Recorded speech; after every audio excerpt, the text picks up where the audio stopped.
الحمد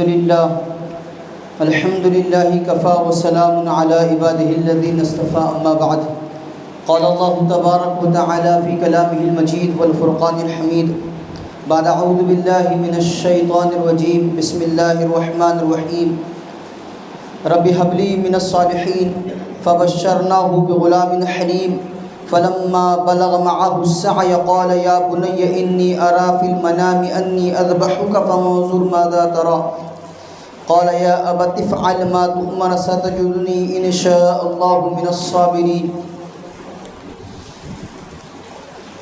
وقال تعالى في مقام آخر فلما أسلم وتله للجبين وناديناه أن يا إبراهيم قد صدقت الرؤيا إنا كذلك نجزي المحسنين إن هذا لهو البلاء المبين وفديناه بذبح عظيم وتركنا عليه في الآخرين سلام على إبراهيم كذلك نجزي المحسنين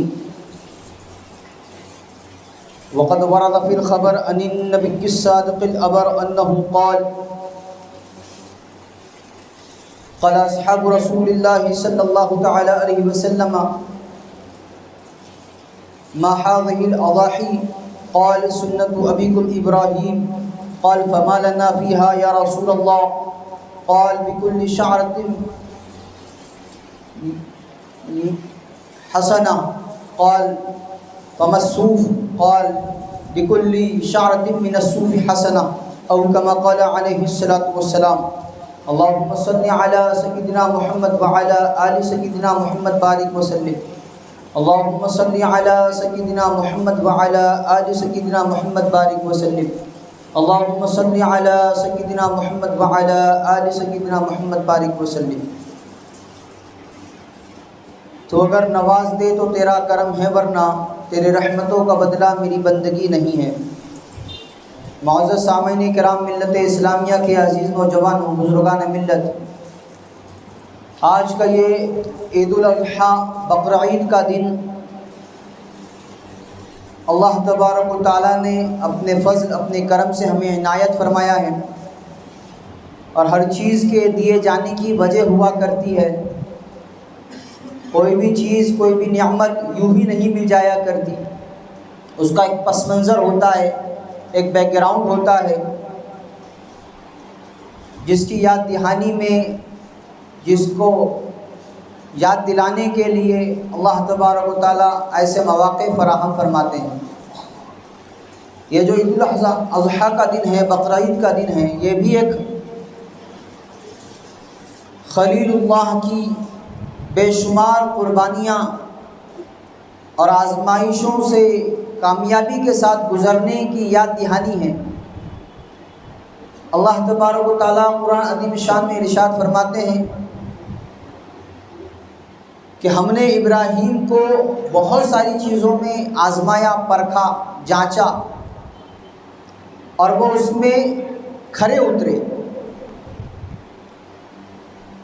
وَإِذِ ابْتَلَىٰ إِبْرَاهِيمَ رَبُّهُ بِكَلِمَاتٍ فَأَتَمَّهُنَّ، بہت ساری چیزوں میں آزمایا، جانچا، پرکھا، اور وہ اس میں کھرے اترے۔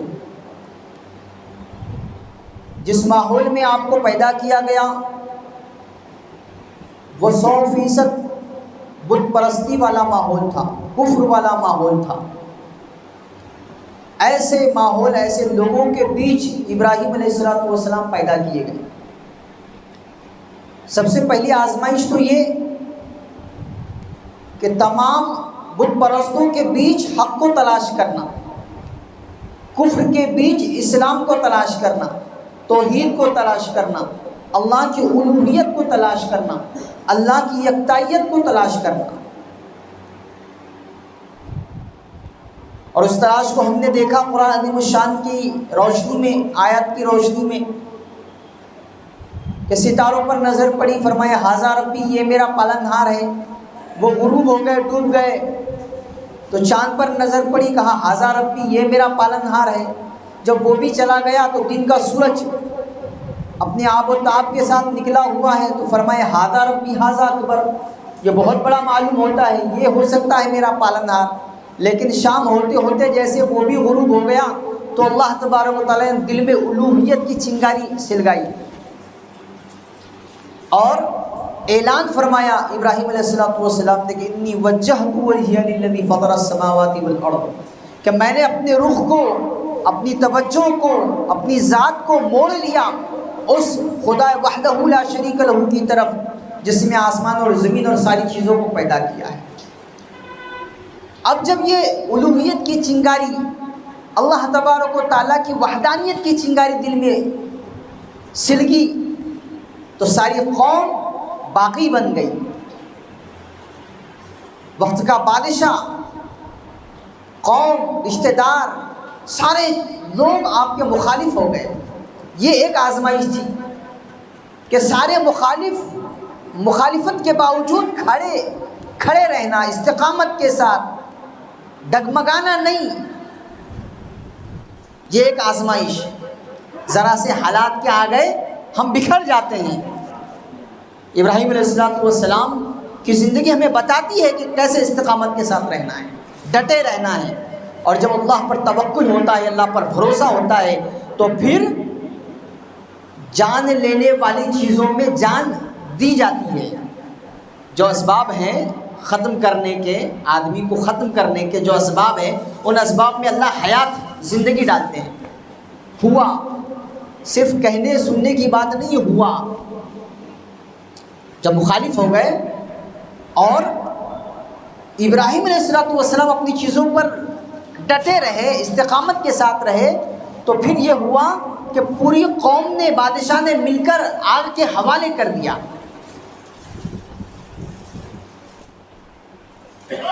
ابراہیم علیہ السلام کی استقامت، پھر اللہ تبارک و تعالیٰ کی نصرت کے براہ راست آگ سے مخاطب ہو کر اللہ فرما رہے ہیں قلنا یا نار کونی بردا وسلاما علی ابراہیم، اے آگ تو سلامتی کا اور ٹھنڈک کا ذریعہ بن ابراہیم پر۔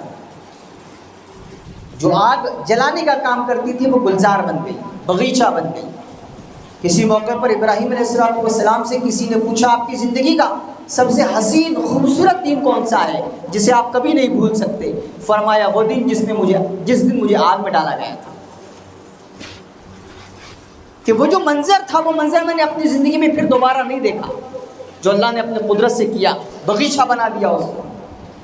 استقامت، ڈٹے رہنا، پھر آپ کو اپنی قوم، اپنے لوگ، اپنے رشتہ داروں کو چھوڑ کر ہجرت کرنا پڑی، اس کے لیے بھی آمادہ ہو گئے۔ آپ کی بیوی سارہ اور آپ کے بھانجے، یہ 3 وفد نکلے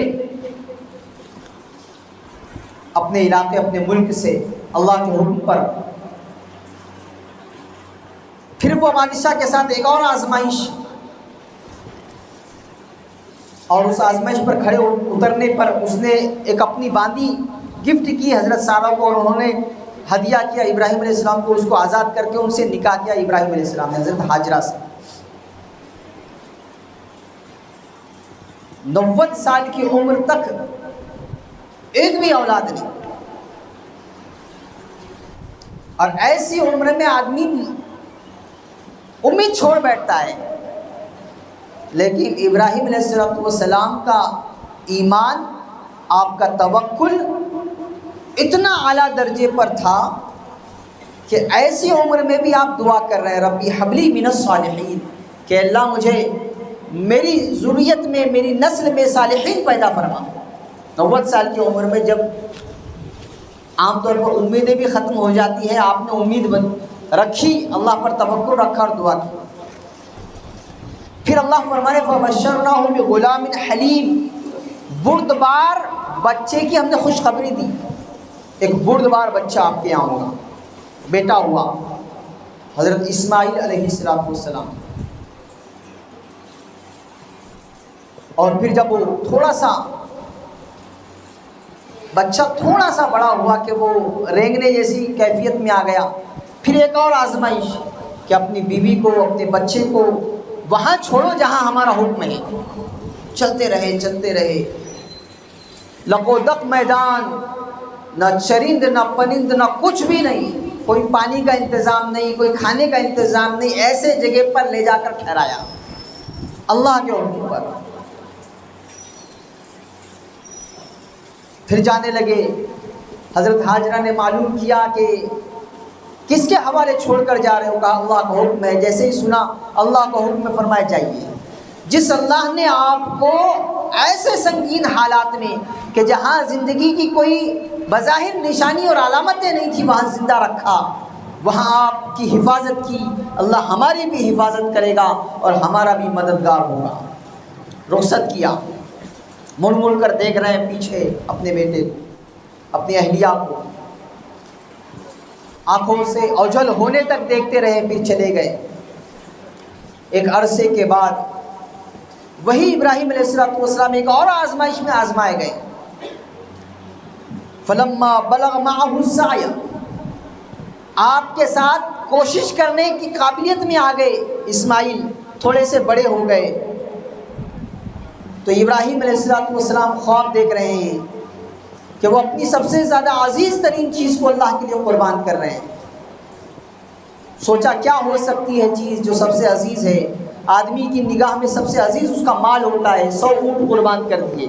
پھر دوسرے دن وہی خواب، پھر 100 اونٹ قربان کیے، تیسرے دن پھر وہی خواب۔ تو پھر سوچ اور بہت زیادہ غور کرنے کے بعد معلوم ہوا میری نگاہ میں سب سے زیادہ عزیز اگر کوئی ہے، اور اس بڑھاپے میں اگر کوئی مجھے بہت زیادہ عزیز ہے تو میرا بیٹا ہے۔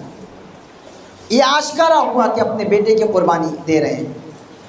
اس کو بیان کیا اپنے بیٹے کے پاس، واپس مکہ مکرمہ جہاں رکایا ہوا تھا وہاں پر آئے، اور پھر پورا وہ واقعہ کہ اگر باریکی سے بتایا جائے تو کئی روز گزر جائیں۔ اسماعیل علیہ السلام کا بلبلانا اور حضرت حاجرہ کا پریشان ہونا، صفا مروہ کے لیے دوڑنا، اور پھر ایڑیوں سے پانی کا نکلنا زمزم کا، اور حضرت حاجرہ کا اس کو زمزم یعنی ٹھہر جا کہنا اور اس کو منڈیر بنا کر رکھنا۔ یہ ساری چیزوں کے بعد خواب دیکھا، خواب کے بعد اپنے بیٹے سے آ کر کہا، قال ابراہیم علیہ السلام کہنے لگے ابراہیم علیہ السلام، یا بنی انی ارا فی المنام انی اذبحک فانظر ماذا تری، اے میرے بیٹے میں نے رات خواب میں دیکھا کہ میں تجھے ذبح کر رہا ہوں، تیری کیا رائے ہے؟ بیٹے سے معلوم کیا، حالانکہ طے تھا کہ جب یہ عزیز ہے تو اس کو قربان کرنا ہے، لیکن اس کی اپنی کیا رائے ہے، اس کا دل کیا کہتا ہے؟ وہ بھی تو نبی کے بیٹے تھے اور خود نبی بننے والے ہیں۔ اللہ تبارک و تعالیٰ نے ایسے جملے بلوائے اسماعیل علیہ السلام سے کہ رہتی کائنات تک سبق آموز وہ جملے ہیں۔ جب یہ بات کہی تو کہا قال یا ابت افعل، اسماعیل کہنے لگے اے میرے والد جلدی کیجئے اس کام کو، بما تؤمر جس کا آپ کو حکم دیا گیا، ستجدنی انشاءاللہ من الصابرین، آپ مجھے صبر کرنے والوں میں سے پائیں گے۔ میں اکیلا نہیں ہوں گا صبر کرنے والا، بہت سارے اللہ کے نیک بندے ہیں جو صبر کرتے ہیں، ان میں سے میں بھی ایک ہو جاؤں گا۔ کر گزریے آپ جو آپ کو حکم دیا گیا ہے۔ اور پھر وہ منظر ہوا کہ قیامت آنے تک اسے یاد کیا جاتا رہے گا۔ اسماعیل علیہ السلام کو گدی کے بل لٹا کر ابراہیم علیہ السلام چھری پھرانے کے لیے تیار ہے۔ فلما اسلم وتلہ للجبین، گدی کے بل لٹایا اور سر تسلیم خمے گا کہ کرنا ہے۔ ونادیناہ ان یا ابراہیم، جب یہ ہونے لگا منظر تو اللہ تبارک و تعالیٰ فرماتے ہیں ہم نے آواز دی ابراہیم کو، اے ابراہیم قد صدقت الرؤیا، تم نے اپنے خواب کو سچ کر دکھایا، جو تم کو دکھایا گیا تم اس پر کھڑے اترے۔ انا کذالک نجزی المحسنین، ایسے ہی ہم احسان کرنے والوں کو بدلہ دیا کرتے ہیں۔ ان ھذا ھو بلاء المبین، یہ بہت بڑی آزمائش تھی جس سے گزارا گیا ابراہیم علیہ السلام کو۔ کون باپ ہے جو اپنی بڑھاپے کے سہارے کو، جب وہ سہارا بننے کے قابل بن گیا ہے، جب وہ اس قابل بن گیا ہے کہ وہ بڑھاپے میں دیکھ بھال کر سکے، خدمت کر سکے،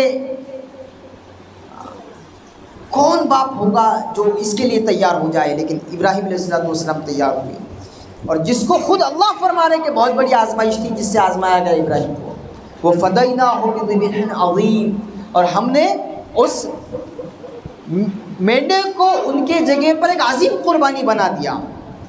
وَتَرَكْنَا عَلَيْهِ فِي الْآخِرِينَ، اور بعد والوں کے لیے ہم نے اس کو چھوڑ دیا یا یہ یادگار بن کر رہے گا؟ ہر سال جانور میں، حصے میں لوگ قربانی کرتے رہیں گے اور اس واقعے کو یاد کرتے رہیں گے۔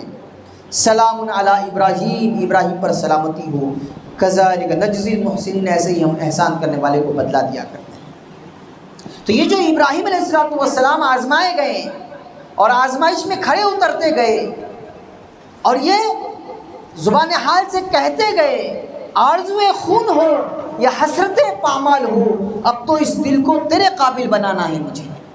جو اللہ کا حکم ہوگا، جو اللہ تبارک و تعالیٰ کی جانب سے میرے لیے حکم آئے گا، میں سر تسلیم خم کر دوں گا، میں اپنے آپ کو پوری طریقے سے اس حکم کے لیے نچھاور کر دوں گا۔ یہ ہے ابراہیم علیہ السلام کی زندگی اور آپ کی زندگی کے واقعات جو ہم کو سبق دے رہے ہیں۔ اور آج کے یہ دن ہمیں یہ سبق یاد دلایا جا رہا ہے کہ جیسے ابراہیم علیہ السلام اللہ کے حکم کے آگے سرنگو ہوتے رہے، سر تسلیم خم کرتے رہے، کبھی بھی چوچرا نہیں کیا، کیوں، کیا، کس لیے، کچھ نہیں، جو اللہ کا حکم آیا فوراً عمل۔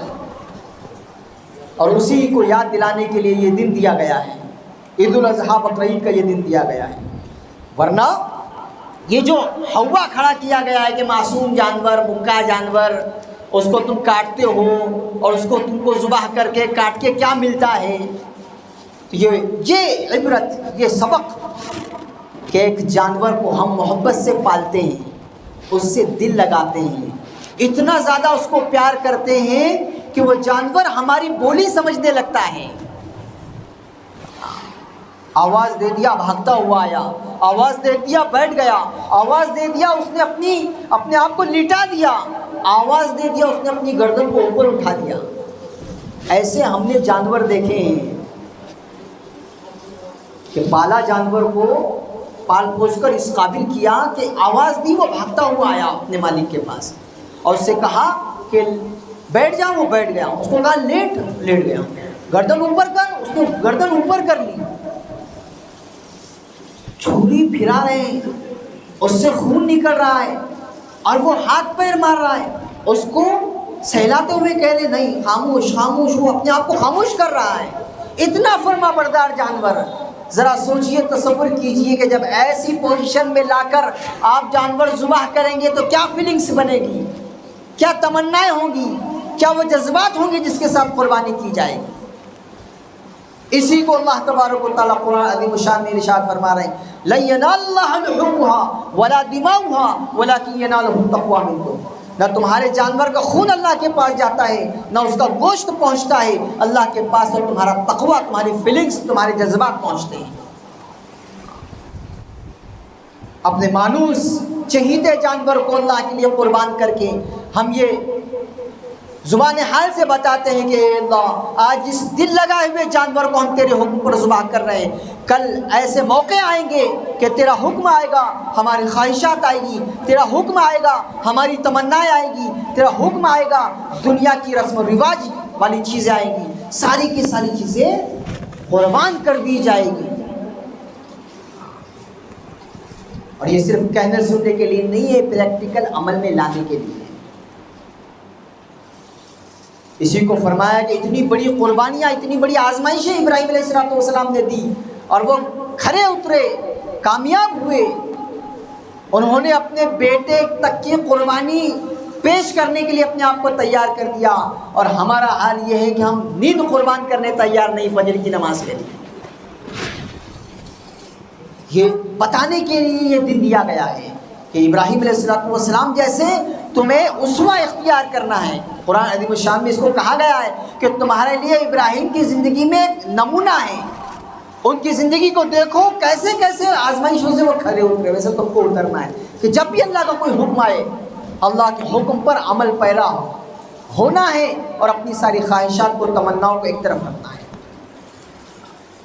آپ نے اپنے آپ کو آمادہ کرنا ہے اس بات پر کہ ہر حال میں مجھے اللہ کے حکم پر عمل کرنا ہے۔ اور پھر یہ جو جانور ذبح کرایا جاتا ہے، اس کے ساتھ بھی اسلام کی تعلیمات جڑی ہوئی ہیں۔ ایسا نہیں ہے کہ مسلمان جب کسی جانور کو ذبح کرتا ہے تو وہ کسی کے دل آزاری کرتا ہے، کسی کا دل دکھاتا ہے، کسی کو ہرٹ کرتا ہے، نہیں، وہ اپنا فریضہ، اپنا واجب ادا کرتا ہے بہت سلیقے کے ساتھ، بہت سلیقے کے ساتھ وہ ادا کرتا ہے۔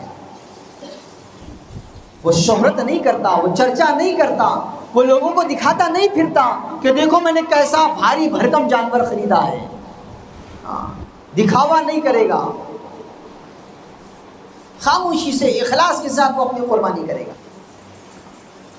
جہاں قربانی کے لیے اس کو جگہ بتائی گئی ہے وہیں وہ قربان کرے گا، من چاہی جگہ پر نہیں کرے گا، عام روڈ پر، سڑک پر جانور کو خون آلود کر کے، کپڑوں کو بہت زیادہ خون میں بھرا کے وہ نہیں گھومے گا پھرے گا، سلیقے کے ساتھ آداب کی رعایت کرتے ہوئے، قانون کا پاس و لحاظ رکھتے ہوئے اپنی قربانی کرے گا، کسی کے دل آزاری نہ ہو، کوئی بندہ، کوئی میرا برادران وطن ہرٹ نہ ہو، اس کا وہ دھیان رکھے گا۔ پھر قربانی میں بھی صفائی کا خیال بہت زیادہ باریکی کے ساتھ، کہ میرے کسی چھوٹے سے چھوٹے عمل سے بھی کوئی ایسی چیز نہ ہو کہ جس سے دل آزاری ہو جائے، کسی کا دل دکھے، کسی کو تعفن ہو، کھین محسوس ہو، یہ میسج جائے کہ یہ ہے اسلام اور یہ ہے مسلمان، اور کیا اسلام یہ سکھاتا ہے، کیا اسلام کی یہ تعلیمات ہے، ایسا میسج نہیں۔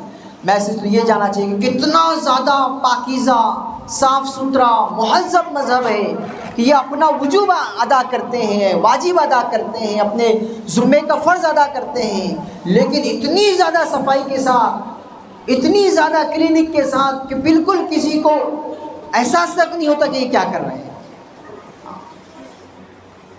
پھر فرمایا گیا کہ جب آپ اپنا جانور ذبح کر رہے ہیں تو اس کے بھی 3 حصے کرائے جاتے ہیں، ایک حصہ آپ اپنے لیے، اپنے گھر والوں کے لیے رکھتے ہیں، ایک حصہ آپ اپنے رشتہ داروں میں تقسیم کرتے ہیں، دوست احباب میں تقسیم کرتے ہیں، اور ایک حصہ آپ غریبوں میں بانٹتے ہیں، غریبوں کا خیال رکھتے ہیں۔ یہ خوبصورتی ہے اسلام کی کہ جہاں پر میں، میرا گھر، میرے بچے، میری بیوی، میرے ماں باپ، صرف اس کا دھیان نہیں رکھا جاتا، اس کا دھیان رکھا جاتا ہے کہ میرے اپنے علاقے میں، میرے اپنے محلے میں، میرے اپنے شہر میں کوئی غریب ایسا نہ ہو کہ میں خوشی منا رہا ہوں اور وہ خوشی منا سے محروم رہ جائے، ایسا کوئی نہ ہو، اس کا دھیان رکھا جاتا ہے۔ اسی لیے مستحب کہا کہ آپ 3 حصے کیجئے، بڑی فیملی ہے آپ پورا گوشت بھی رکھ سکتے ہیں، بڑا خاندان ہے آپ پورا گوشت بھی رکھ سکتے ہیں، لیکن مستحب ہے کہ آپ 3 حصے کیجئے۔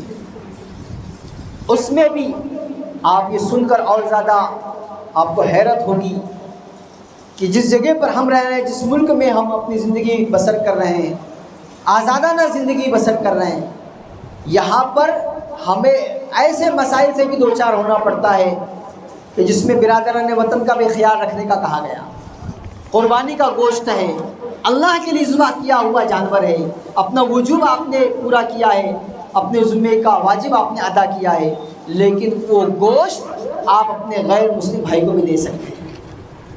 قربانی کا گوشت آپ کے گھر بکرا کاٹا ہے، آپ اپنے کسی غیر مسلم بھائی کو جانتے ہیں، آپ کے تعلقات میں ہیں، آپ اس کے گھر بھی گوشت پہنچا سکتے ہیں۔ اتنا دھیان رکھا جاتا ہے، یہ خوبصورتی ہے اسلام۔ تو اس کے اپنے آپ کو ہمیں یہ ساری چیزوں کا پابند بنانا ہے کہ میں اپنی کسی بھی حرکت سے کسی کو ہرٹ نہیں کروں گا، دل آزاری نہیں کروں گا، میں اپنی قربانی کو بہت سلیقے سے انجام دوں گا، اور اس کا جو تعفن ہے، اس کی جو غلاظت ہے، اس کا جو نجس حصہ ہے، جو پھینکنے لائق چیزیں ہیں، اس کو روڈ پہ نہیں ڈال دوں گا، چوراہے پہ نہیں ڈال دوں گا، گلی نکڑ پہ نہیں ڈال دوں گا، جہاں پر اس کو ڈالنے کے لیے کہا گیا ہے، جگہ رکھی گئی ہے، وہاں لے جا کر ڈالوں گا، اور وہ بھی کھلے نہیں، پیک کر کے جو ہے تو میں ڈالوں گا، تاکہ کسی کی نظر اس پر نہ پڑے، کسی کو بدبو محسوس نہ ہو، گندگی محسوس نہ ہو۔ اتنے دھیان کے ساتھ میں اپنی قربانی کروں گا، اور قربانی کا گوشت بھی میں جب تقسیم کروں تو ایسا نہ ہو کہ کھون میں گوشت رکھا ہوا ہے اور لے کر پھر رہے ہیں پورے محلے کے اندر، نہیں، آپ پیک کیجئے، پاکٹ بنائیے، اور ایک ایک پاکٹ جس کو آپ کو دینا ہے اس کو پہنچائیے، تھیلی کے اندر اس کو رکھیے۔ یہ سارے وہ باتیں ہیں، وہ چیزیں ہیں جس کا ہم کو دھیان رکھنا ہے۔ اور اپنی قربانی ہو جانے کے بعد ساری چیزیں انجام دے دینے کے بعد صفائی کا بہت دھیان رکھنا ہے. اور ایک چیز کہ اللہ کی کبریائی، اللہ کی بڑائی کا یہ وقت چل رہا ہے. جیسے پرسوں جمعہ میں بھی بتایا گیا کہ 9 ذی الحجہ کی فجر سے 13 ذی الحجہ کی عصر تک ہر فرض نماز کے بعد ایک مرتبہ تکبیر تشریق کا پڑھنا واجب ہے. اللہ اکبر اللہ اکبر لا الہ الا اللہ اللہ اکبر اللہ اکبر وللہ الحمد. اس کا ہم کو ود رکھنا ہے، ہر نماز کے بعد اس کو پڑھنا ہے. گھر کی مستورات آہستہ پڑھے گی، مرد حضرات زور سے پڑھیں گے. تو یہ جو واجب چیزیں ہیں، ایک واجب تو وہ ہے جو آج آپ پورا کرنے والے ہیں اپنے جانور کو ذبح کر کے. حدیث مبارکہ میں فرمایا گیا عید کے دن، بقرہ عید کے دن سب سے زیادہ محبوب عمل اللہ تبارک و تعالیٰ کو جانور کے ذبح کرنے سے بڑھ کر کوئی نہیں ہے. تو یہ عمل ہے، فضیلت والا دن ہے کہ اس دن ہم جانور کو قربان کریں گے. صرف عید کا دن، عقیقے کا وقت ایسے ہوتا ہے کہ جس میں جانور کو ذبح کرنا ثواب ہے. باقی دنوں میں آپ اگر کھانے کے لیے کوئی جانور کاٹ رہے ہیں تو اس پر آپ کو ثواب نہیں ملتا، آپ کی غذا ہے، آپ کھانا چاہ رہے ہیں.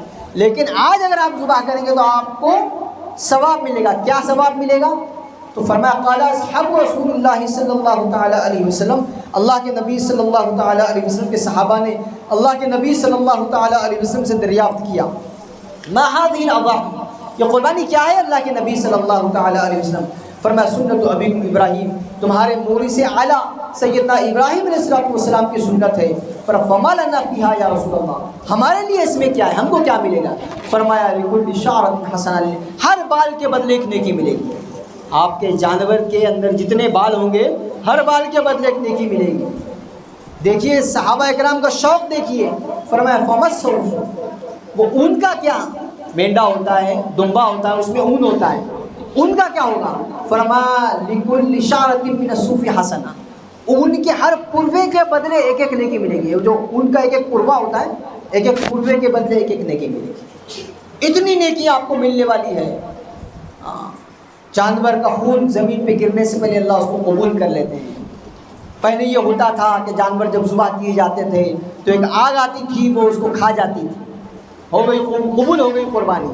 اللہ نے فضل فرمایا امت محمدیہ پر کہ آپ جانور کو ذبح کر رہے ہیں، جیسے ہی ذبح کر رہے ہیں اس کا خون پورا باہر رہ گیا، اس کی چمڑے کو آپ نے اتار لیا، ٹھنڈا کرنے کے بعد اس کے آپ نے پیس کر لیے، گوشت بنا لیا. اب فرمایا یہ گوشت اللہ کی طرف سے تم کو مہمانی کے طور پر دے دیا گیا ہے. تمہارا ہی جانور ہے، تم نے ذبح کیا، اب تم کو ہی کھانا ہے. اب یہ جو گوشت ہے آپ نے اللہ کے حوالے کر دیا، ذبح کر دیا. اب اللہ تبارک و تعالیٰ آپ کو مہمانی کے طور پر وہ گوشت پورا کا پورا دے رہے ہیں. اللہ کی مہمانی ہوگی، آج تم اللہ کے مہمان ہو. اسی لیے فرمایا عید کا دن 10 ذی الحجہ، دوسرا دن 11 ذی الحجہ، تیسرا دن 12 ذی الحجہ، چوتھا دن 13 ذی الحجہ. یہ 4 دن روزہ رکھنا حرام ہے. 4 دن روزہ رکھنا حرام ہے. کیوں حرام ہے؟ کیونکہ اللہ کی مہمانی چل رہی ہے، مہمانی کے دن ہے.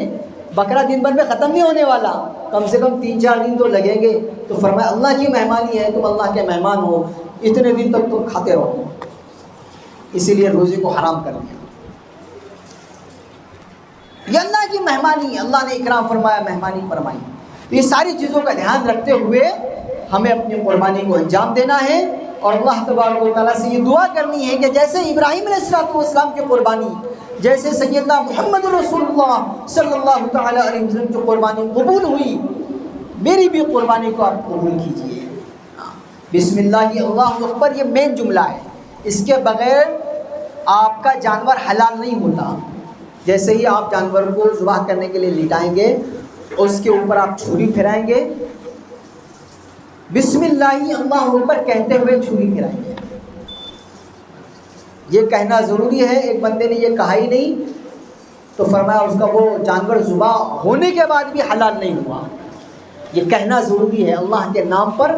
بسم اللہ اللہ کے نام سے شروع کرتا ہے، اللہ اکبر اللہ بہت بڑے، یہ کہنا ضروری ہے. بسم اللہ اللہ اکبر کہہ کر ذبح کریں گے.